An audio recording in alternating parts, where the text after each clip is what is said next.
సమగ్ర శిక్ష కాంట్రాక్ట్ ఉద్యోగులను పర్మనెంట్ చేయాలని రాష్ట్ర ప్రభుత్వం మొండి వైఖరి వీడాలని డిమాండ్లను వెంటనే పరిష్కరించాలని కేవీపీఎస్ రాష్ట్ర ఉపాధ్యక్షులు అతిమేల మాణిక్ డిమాండ్ చేశారు. కుల వివక్ష వ్యతిరేక పోరాట సంఘం జిల్లా బృందం సంగారెడ్డి జిల్లా కేంద్రంలో విద్యాశాఖలో పనిచేస్తున్న సమగ్ర శిక్ష కాంట్రాక్ట్ ఉద్యోగులు సమ్మెకు సంఘీభావ మద్దతు తెలిపారు. ఈ సందర్భంగా అతిమేల మాణిక్ మాట్లాడుతూ విద్యాశాఖలో పనిచేస్తున్న కాంట్రాక్ట్ ఉద్యోగులు గత 31 రోజులుగా రాష్ట్ర వ్యాప్తంగా సుమారు 20,000 మంది సమ్మె చేస్తున్నా ప్రభుత్వం మాత్రం పట్టి పట్టనట్టుగా వ్యవహరిస్తుందని అన్నారు. కాంట్రాక్ట్ ఉద్యోగుల పట్ల నిర్లక్ష్య వైఖరి వీడాలని, వారి న్యాయమైన డిమాండ్లు పరిష్కరించాలని డిమాండ్ చేశారు. ఈ కార్యక్రమంలో కేవీపీఎస్ జిల్లా ఉపాధ్యక్షులు మద్దూరు శివకుమార్, జిల్లా సహాయ కార్యదర్శులు ప్రవీణ్, రాజు, జిల్లా కమిటీ సభ్యులు నరేష్, సుధాకర్, శ్రీకాంత్, ప్రజానాట్య మండలి జిల్లా ప్రధాన కార్యదర్శి నాగభూషణం, సిఐటియు జిల్లా నాయకులు సురేష్ తదితరులు పాల్గొన్నారు.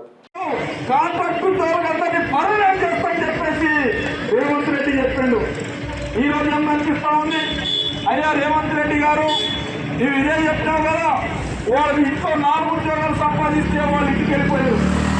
మేమందరం గుడ్డులో వాళ్ళు ఇంటికి వెళ్ళిపోయారు. మన ఈ సంగతి ఏంటి? ఈరోజు కాంట్రాక్ట్ ఉద్యోగుల్ని రెగ్యులర్ చేయమని చెప్పేసి ఈరోజు 31 రోజులు వచ్చి సమ్మె చేస్తుంటే వీళ్ళ గురించి వచ్చించకుండా నువ్వు హైడ్రా అంటావు, లేదంటే పుష్పర్శీలు అంటావు, లేదంటే ఇంకోటి అంటావు. ఉద్యోగుల గురించి పట్టించుకునే పరిస్థితి లేదు. ఈ ఉద్యోగులే గత ప్రభుత్వాన్ని ఎందుకు పంపించారు? వీళ్ళని కనుక నువ్వు పట్టించుకోకపోతే నిన్ను ఎందుకు పంపించేటటువంటి రోజులు ఎక్కువ దూరంలోనే చెప్పేసి ప్రభుత్వానికి హెచ్చరిక చేస్తా ఉన్నాం. అందుకని వీళ్ళు అడుగుతున్నటువంటి ఏంటి న్యాయమైనటువంటి డిమాండ్. 20 సంవత్సరాలుగా సర్వీస్ చేస్తున్నటువంటి వాళ్ళు ఈరోజు చాలా మంది ఇందులో కూడా సర్వీస్ అయిపోయేటట్టు దగ్గరేటటువంటి వాళ్ళు నువ్వు పర్మనెంట్ చేస్తే కనుక కనీసం ఈరోజు రెగ్యులర్ ఉద్యోగులన్నా ఈరోజు సర్వీస్ ముగించేటటువంటి కార్యక్రమం ఉందని చెప్పేసి అడుగుతా ఉన్నారు. ఇది న్యాయమైన కాదని చెప్పేసి మేము అడుగుతా ఉన్నాం. ఇది న్యాయమైనటువంటి డిమాండ్. ఈరోజు ముఖ్యమంత్రి సీట్ అడగట్టారు, మీ ఎమ్మెల్యే సీట్ అడగట్టారు, లేదంటే మీ మంత్రి పదవి అడగట్టారు. అడుగుతున్న రెగ్యులర్ అడుగుతున్నారు తప్ప ఈ ముఖ్యమంత్రి సీట్ కావాలని చెప్పేసి ఇవాళ ఈరోజు మీ ప్రభుత్వానికి చెప్తా ఉన్నాం. మీరు ఎవరైనా ఈరోజు మంత్రి సీతక్క ఉన్నది, ఆడతల్లి వీళ్ళు అడుగుతా ఉన్నాం.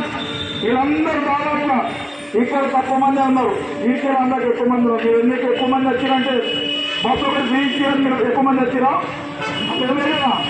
అందుకని ఇప్పుడు బస్సు ఫ్రీ కాబట్టి వీళ్ళందరూ ఎక్కువ మంది మహిళలందరూ సమ్మెలు ఉంటున్నారని చెప్పి చాలా మంది అనుకోరు.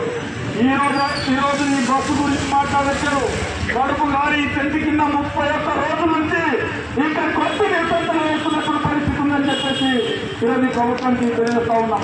ఆ రకమైనటువంటి ఈరోజు అందుకని ఈరోజు ధరలు పెరుగుతూ ఉన్నాయి. ఉప్పులు పప్పులు ధరలు అన్ని పెరిగినాయి.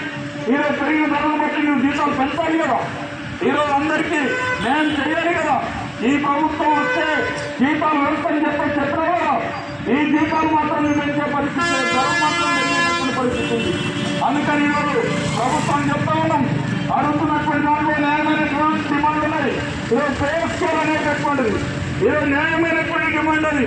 ఈరోజు గతంలో ఈరోజు డిఆర్డీలో ఉన్నటువంటి వెలుగులో పనిచేస్తున్నటువంటి వాళ్ళందరికీ కూడా పే స్కేల్ ఇచ్చేటువంటి పరిస్థితి ఉంది. ఈరోజు అదే రకంగా ఇక్కడ పనిచేస్తున్నటువంటి కాంట్రాక్టర్లందరికీ కూడా పే స్కేల్ ఇవ్వాలి అని చెప్పేసి ఈరోజు ప్రభుత్వాన్ని డిమాండ్ చేస్తా ఉన్నాం.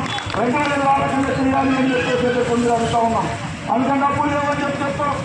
మన ఉద్యోగం అంటే డబ్బులు లేవంటారు, కానీ వేల కోట్ల రూపాయలు పిల్లలు చూస్తే ఈరోజు పేపర్లకు, ఈనాడుకు, సాక్షికి, అన్ని పేపర్లకు కోట్ల రూపాయలు అడ్వర్టైజ్మెంట్ వస్తుంది.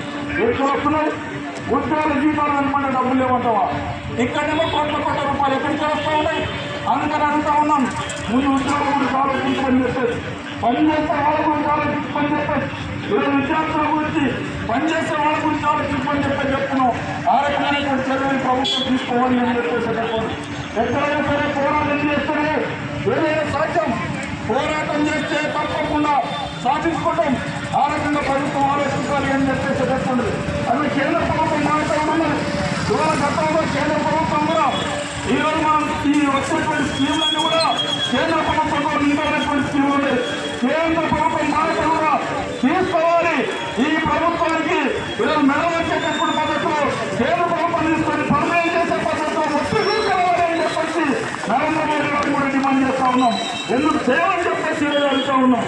ఆ రకంగా ఈ ప్రభుత్వం బాధ్యత కూడా ఉన్నదని చెప్పేసి అక్కడ బడాబాయి చోటాబాయి ఇద్దరు కలిసి అందరూ పర్మనెంట్ అయిపోతారు కదా, ఎందుకు ఆలోచిస్తారని చెప్పేసి అడుగుతా ఉన్నాం. ఆ రకమైనటువంటి చర్యలు ఈ ప్రభుత్వం తీసుకోవాలని చెప్పి మీరు చేసేటువంటి